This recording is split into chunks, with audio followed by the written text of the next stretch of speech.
For those of you who don't know me, my name is Stephanie Rado Taormina, and I am the founder of the brand Have Some Fun Today.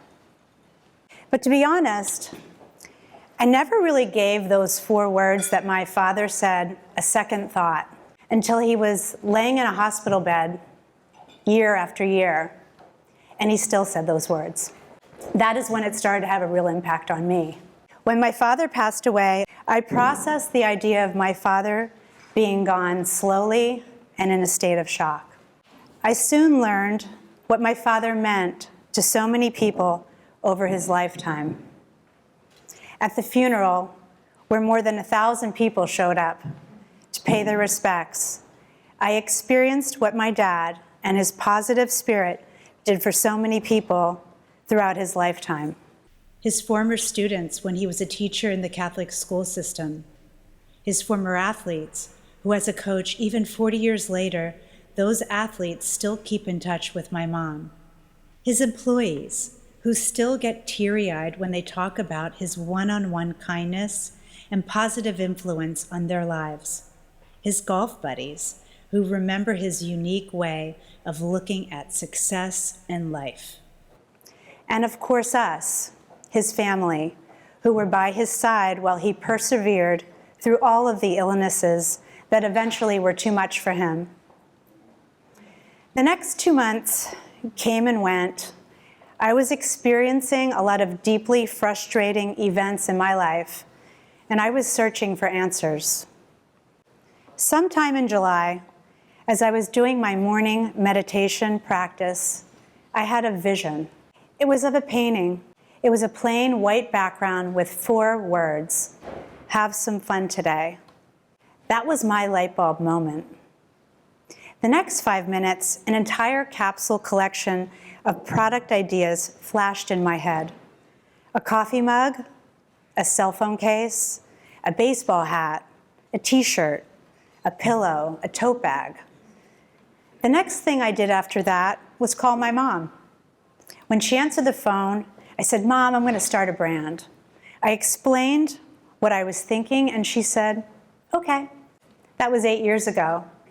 I had no idea what I had begun, and neither did my mom. I want to back up here now and share what gave me the tools to even believe I was capable of doing anything like this. Believing we can do something is really where it all starts. For me, it all started as the oldest of 5 children to 2 hardworking parents. All I knew then was that Mom was a hairdresser and my dad was a high school coach and teacher. These photos sum up my vivid personality, especially for a girl who will one day start a brand called Have Some Fun Today. And the funny thing is, even as a young girl back in grade school, where we start to dream about what we want to do when we grow up, I knew I was going to be a designer of interiors or fashion. I filled notebooks with sketches of rooms and clothes and even fantasized about the name of my company. I was just a curious and creative little kid trying to figure out who I was and innately had the confidence to express my personality in a very sheltered environment. As soon as I could get a job, I did. I remember babysitting and being excited to get one of the coveted summer jobs, all before the age of 15.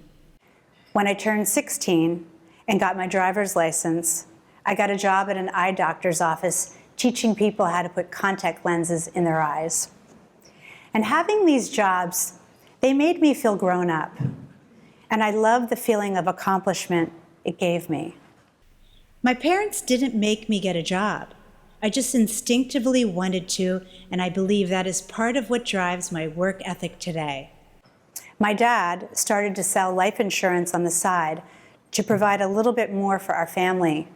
With 5 kids, a teacher's salary of $12,000 a year was hardly enough to support a family. So my mom, too, worked 6 days a week running a hair salon out of our house. I was one of the shampoo girls when I wasn't at a sports practice or another job. When I was 16, my parents made the decision to move from Shamokin to Wyomissing for my dad's new role with Metropolitan Life. We moved to Wyomissing the day before I started my junior year of high school, in the fall of 1981. And the next year, I graduated third in my class, and 3 days later, headed straight up to main campus at Penn State to start the next journey. Looking back at my life events, I sometimes wonder what was driving me as a young person. My parents didn't push me, but they were always supportive of everything I wanted to do. And I think the saying, lead by example, is one of the most effective forms of teaching. And even though they weren't telling me what to do, they were both doing their own thing very wholeheartedly. This way of being gave me the nonverbal messaging that whatever I chose to do, I should do it with all my heart. At Penn State, I had the freedom to explore my style and autonomy for the first time in my life, and to form a plan for my career and future. At first, I thought about being a lawyer. Then I switched that idea to something a little more creative. Advertising. That seemed glamorous and artistic, yet business-related. I declared my major, and I started to sell advertising for the school paper, the Collegian. I really felt like I was onto something here. Then in my junior year, in my French class, my professor told us about these amazing au pair opportunities to go to France and be a nanny for the summer. This really appealed to me, and I applied for the program. Then summer came and I forgot all about it and took a job as a waitress at Chi-Chi's with my sister Lisa. I think I worked there less than a week when I got the call from France. They were literally speaking French over the phone. I had no idea what they were saying, but I was on a plane 2 days later. And this is where my life changed a course again. The experience that summer was life-changing in so many ways. The most important memory I have is being in this little town in the southwestern part of France. It was called Sainte-Hélène, and I was sitting on a fence listening to George Winston music on my Discman and watching the little French kids playing soccer in the field. And my mind drifted off to what I really want out of life. Right there is when I made the decision that I didn't want to be in advertising at all, and I wanted to go for my original dream. I wanted to become a designer. Would my parents support my decision to allow me to try to get into Parsons? What would Joe and Elaine say? And luckily, they said yes. I think about this today. We know how hard it is to put your kids through one program, let alone two. And they had 4 other kids coming, so they didn't complain though. They figured out how to support me so I could go and get this degree. To this day, I am still amazed at what my parents did to help me realize my dream.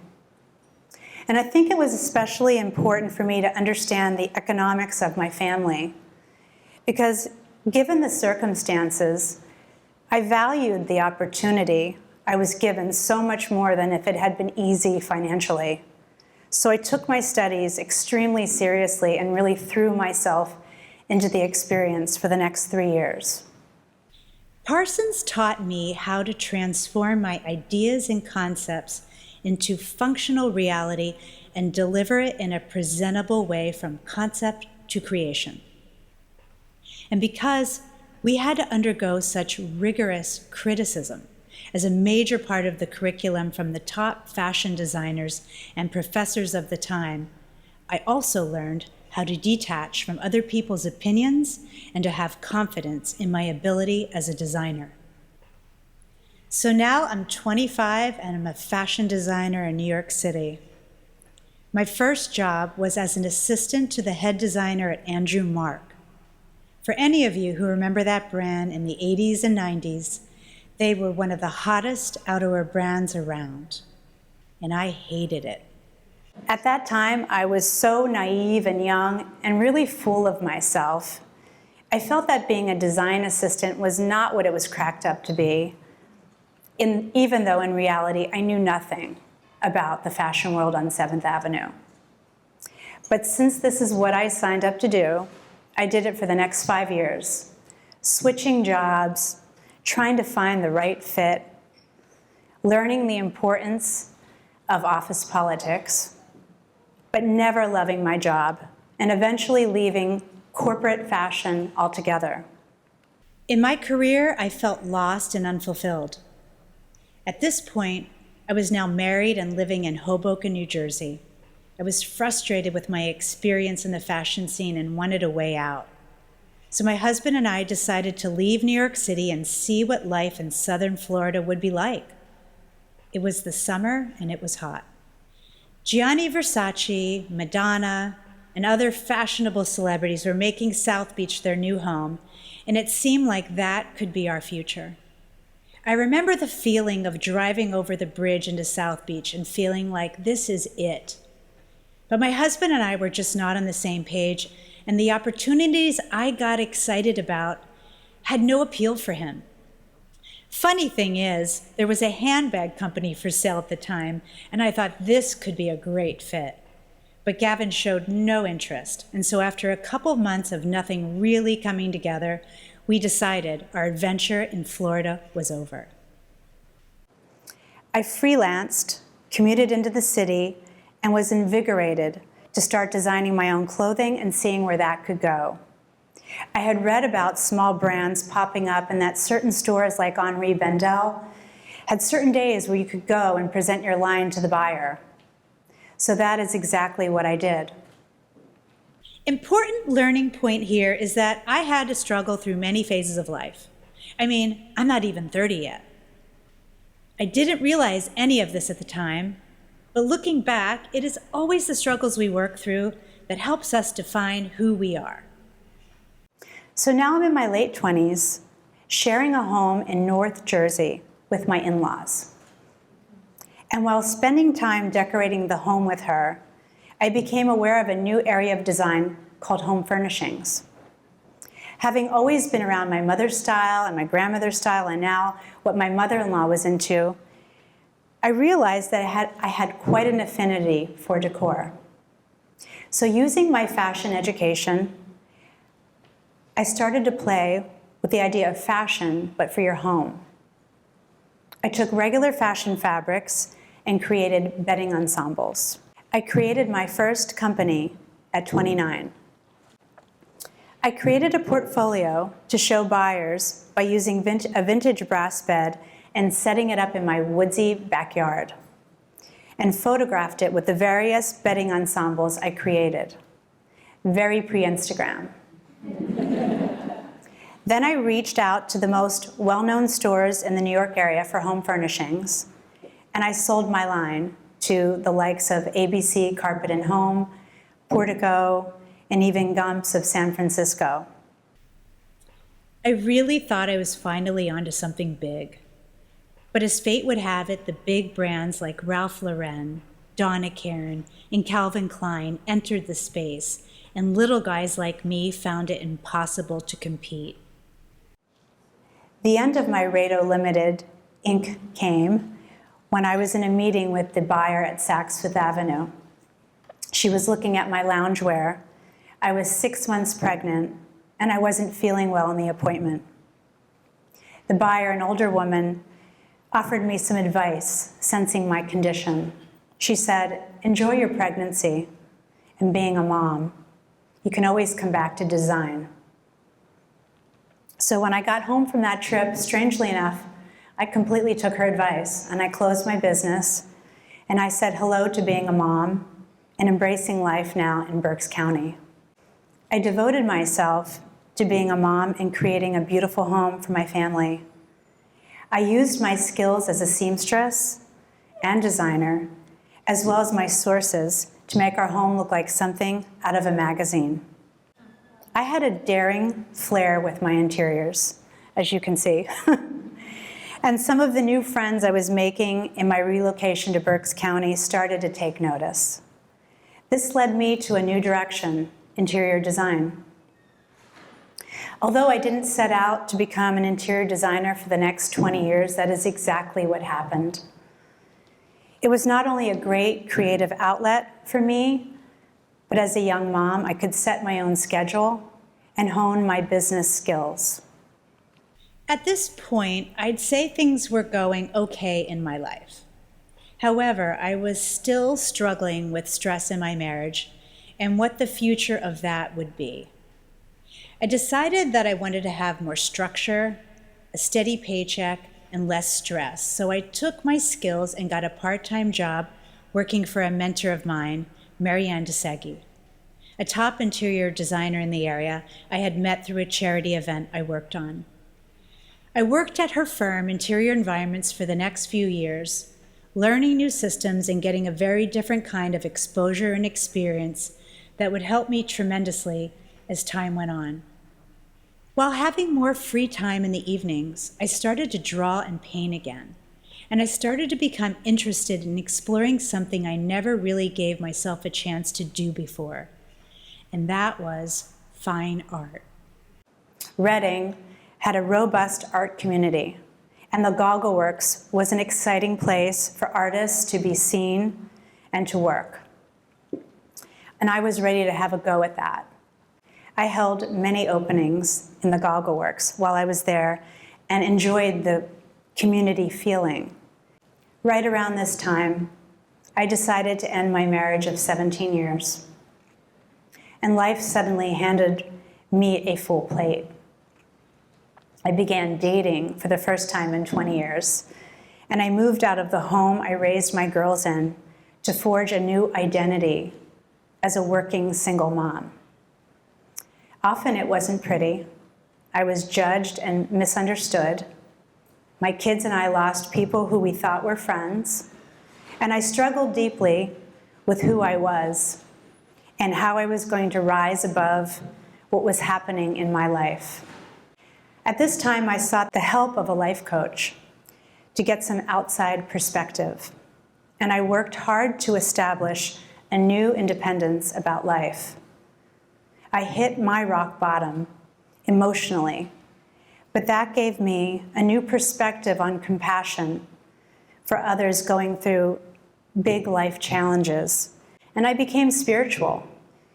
I attended a seminar with a well-known guru named Sadhguru, and I started to center myself again. I distanced myself from what didn't serve me, and I made lots of mistakes along the way, but I always believed in myself, even when I felt that no one else did. And I felt that way a lot. With intense inner work, I started to rebuild my confidence and my independence. It was during this wave of life challenges that my dad fell ill and battled one thing after the other for the next 3 years, until finally passing in 2014. That day came on April 25th. My brother called me from California and told me Dad had passed. What I will never forget is the post I made on Facebook after I found out. I wrote, "The words of a great man will always be with me. Have some fun today. Joe Rado." Little did I know then how true those words would become.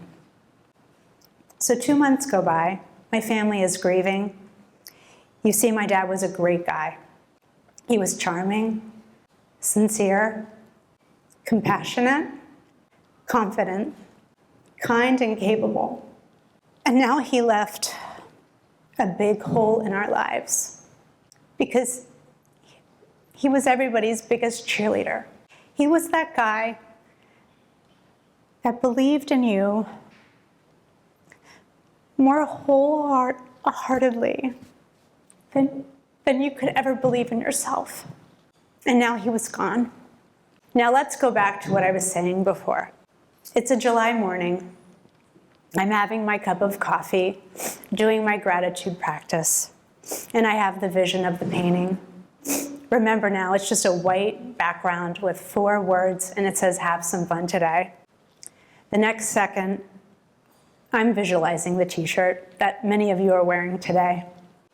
The pillow, the hat, the tote bag, the phone case, and I'm shaking, and you know the rest.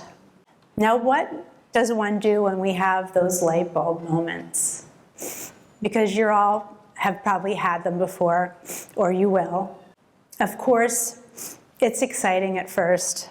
There's the adrenaline, telling your friends, starting to map out what you need to do. Back then in 2014, seems so long ago, using social media, it was possible to start an unknown brand and get a good amount of traction and exposure for a relatively low expense prior to them changing the way the algorithms and paid ads work today. I quickly moved from concept to creation, sketching out my first capsule collection, ordering prototypes from promotional companies, finding all the different sources to manufacture the hats, bags, pillows, t-shirts, mugs, and whatever else I felt was important to this brand. A graphic brand needs a bold graphic. And my vision was very clear. Simple, bold letters reminding me of the bold 80s pop art fashion of Steven Sprouse. And since I had no training in computer anything, I asked my good friend Mark Radcliffe to sit with me. And together we sat side by side and we came up with a graphic that is the hallmark of the brand today. I ruminated as well on what the icon for the logo should be. The crown kept coming to me, so I sketched it on a piece of paper early on. The thinking behind that was, since it was inspired by my dad, it had to be something that related to my father. Simultaneously, brands like Off-White, Supreme, and Kith were taking street style to new levels, using bold, simple graphics on their clothing and accessories as well. And through my persistence and diligence, I covered every base I could think of: brand name, trademarks, website domain, social media pages, graphics, styles, and now I really needed this logo. I chose the crown as a tribute to my dad because he called himself the king. He would sit at the head of the dinner table and say, "It's good to be the king." I'm terrible at accents, and a funny English accent. And after many go-arounds with getting this crown right, I went back to the very first sketch I did. And I have come to learn to trust my gut more and more over the years. By January 2015, we launched our first website. It's a far cry from where it is today, but I was so proud of it. What I initially thought would just be a little Etsy shop was quickly becoming much more than that. I have to take a moment to acknowledge some of the people who helped me create the foundations of the brand. Kristen Golden, my dear friend, who helped me organize the strategy and build the website from the ground up, and listen to me talk about the brand for the past 8 years. Mark Radcliffe, another dear friend who helped me create many of the graphic elements of the brand. The late Dustin Caruso, for his work on my website over the years. Marie Zocco, for her graphic design work in the early stages of the brand and still to this day. Rebecca Dubik, for her writing skills and crafting the definition of the HSFT woman. My family, especially my mom, who was my biggest cheerleader. I would not be doing this today if it were not for her and her belief in the brand and the mission. Rado, my sister, who had enough faith in me to be an early investor, even traveling with me to do shows all over the country. Angela Kremer, my behind-the-scenes marketing person, who has been doing the coding for the emails up until this past month. My daughters Allegra and Gabby, who have been my style and mission advisors and behind-the-scenes support since day one. Tina Louise, who photographed our brand for the first 5 years of conception. Amanda Corwin, who came out of the heavens to help me through an enormous transition in the past 8 months as an assistant and enthusiastic part of our little team. And Jay Schweid, who has helped me since my stint on QVC through the struggles of the pandemic and now to the present day, where we are ready for the first time to focus on the bigger picture with a more solid foundation. Thank you, all of you. And not too long out of the gate, we got noticed by some pretty amazing celebrities, such as Halle Berry, Reese Witherspoon, Kate Hudson, Eva Longoria, and the list goes on. And while we love our A-list sightings, we love just as much, if not more, all the people who have bought, loved, adored, shared, and contributed to our mission by wearing and sharing our brand. I absolutely love your text messages and stories of the places you go, and how by just wearing this brand, somehow you feel connected to a stranger you pass wearing it too. Thank you to all of you, and may we not disappoint as we continue to give you more reasons to shop our brand for yourself, your family, and your loved ones. So where are we going? Since early 2022, we have started to spread our wings. As a company, we need to keep improving our systems and foundations, taking the business from a one-woman operation and learning how to integrate digital and affiliate marketing teams to do some heavy lifting as we update the site and make it easier to navigate and shop.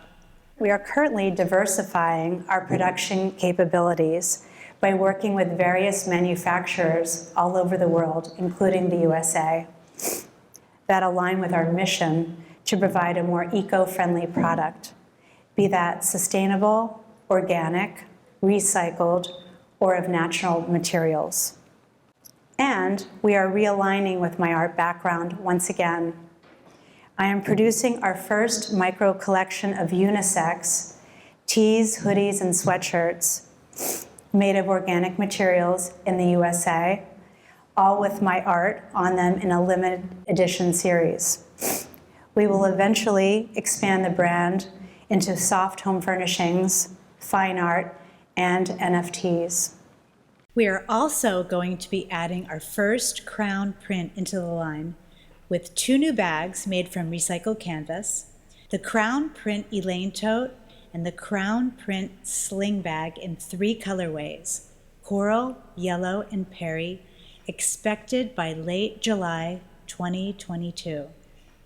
Later in the fall, we will also be adding a bucket hat, a crossbody bag, and a backpack in time for holiday 2022 and resort 2023. As a direct-to-consumer brand, I can't tell you enough how important your feedback is to me, whether it is positive or needs improvement. We have just set up a way to review our products and services right on the website. If we do something well, let us and others know so that we can all benefit from that input. If there's something we should be doing better, then please speak up.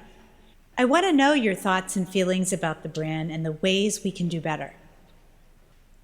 As I move forward with more time available for me to dig into the growth, sustainability, and culture of the brand, I will discover ways to make the brand stronger and use this platform not just for profit, but to make a difference.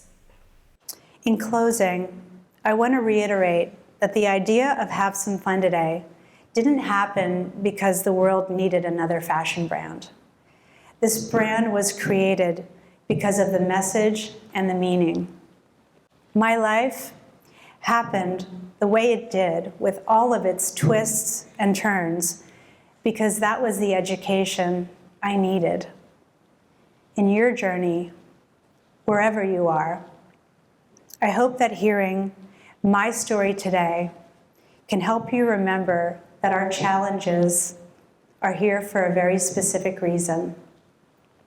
and you won't understand them until long after the challenges have passed.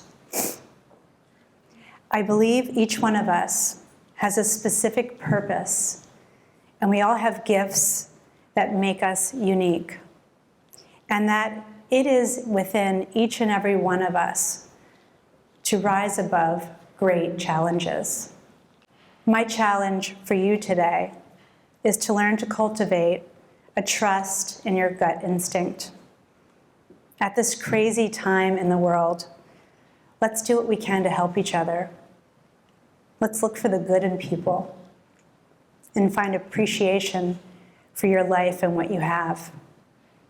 And that is what my dad meant by have some fun today, each and every day.